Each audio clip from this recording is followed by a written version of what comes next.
नमस्कार दोस्तों। आज महर्षि दयानंद सरस्वती की 200वीं जन्म जयंती के पावन अवसर पर मैं उनको सशक्त नमन करते हुए आपसे कुछ बिंदुओं पर चर्चा करना चाहता हूँ। दोस्तों, आज के करीब 200 वर्ष पहले 12 फरवरी 1824 में महर्षि दयानंद सरस्वती का जब जन्म हुआ, उस समय हमारा देश बहुत सारी कुरीतियों से, पाखंडों से, बहुत सारे अंधविश्वासों से, भेदभाव से, छुआछूत से ग्रसित था। ये वो समय था जब एक ऐसे संत की, एक ऐसे समाज सुधारक की, एक ऐसे पथ प्रदर्शक की जरूरत थी जो हमारे देश को एक नई दिशा, एक नई सोच के साथ आगे बढ़ाए। और मैं गर्व के साथ कहना चाहता हूँ कि महर्षि दयानंद सरस्वती उन महापुरुषों, उन संतों में अग्रणी रहे जिन्होंने ये कार्य किया।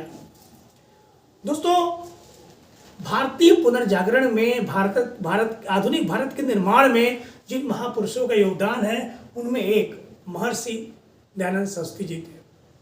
महर्षि दयानंद सरस्वती ने तय किया कि समाज से छुआछूत को खत्म होना चाहिए। उन्होंने तय किया कि एक धर्म से पाखंड को खत्म होना चाहिए। उन्होंने तय किया कि अंधविश्वास को दूर किया जाना चाहिए। उन्होंने तय किया कि देश को संस्कृति के साथ साथ उद्यान के मार्ग पे चलना चाहिए। और इसलिए उन्होंने एक नारा दिया, और वो नारा क्या था?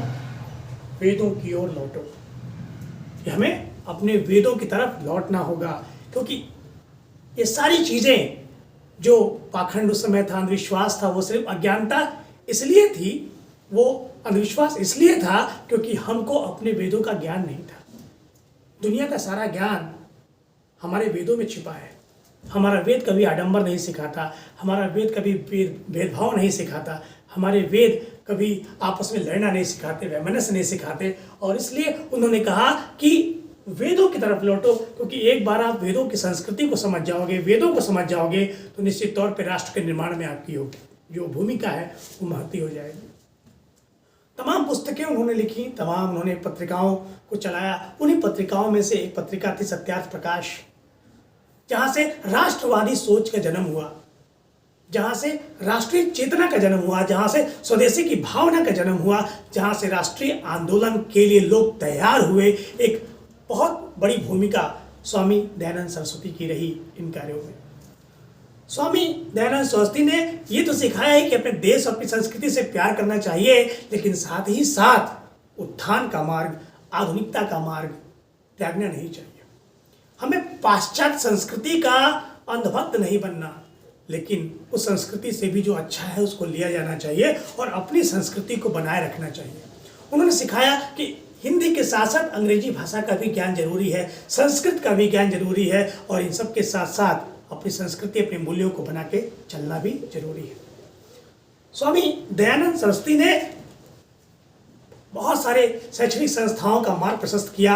उनके अनुयायियों द्वारा डीएवी स्कूल की स्थापना की गई, दयानंद एग्लो वैदिक स्कूल्स की स्थापना की गई। पूरे भारत में ही नहीं, पूरे विश्व में शिक्षा की एक अलग जगह। उन्होंने मान लिया था कि अगर हम विदेशियों के द्वारा दी गई शिक्षा के मार्ग पर चलते रहे और अपने संस्कृति को त्यागते रहे, तो एक दिन ऐसा आएगा जब हम विदेशी और पाश्चात्य संस्कृति के अंधभक्त हो जाएंगे। और इसलिए उन्होंने एक नए प्रकार की शिक्षा पद्धति चलाया, जिसमें भारतीयता थी, जिसमें हमारी संस्कृति थी और आधुनिकता की सोच भी थी। और इसलिए इनका योगदान बहुत ही महत्वपूर्ण है हमारे इस देश के विकास में। आज 200 वर्षों के बाद अगर भारत आधुनिकता की सोच में बढ़ रहा है, हम आत्मनिर्भर हो रहे हैं, अगर हमारे देश की संस्कृति आज दुनिया को कुछ दे रही है, आज हम विश्व के गुरु बनने की तरफ हैं, तो इन सारे कार्यों में कहीं ना कहीं जिन महापुरुषों का योगदान लिया जाएगा, उनमें आपका नाम बहुत महत्वपूर्ण होगा।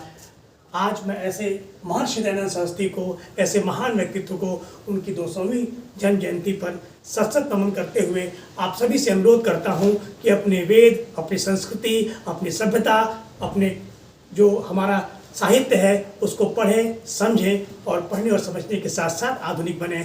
आधुनिकता की होड़ में कहीं हम पाश्चात्य संस्कृति के वशीभूत ना हो जाएं, गुलाम ना हो जाएं, अपनी संस्कृति को बनाए रखें। इन्हीं सभी शब्दों के साथ मैं आज अपनी वाणी को विराम देता हूँ।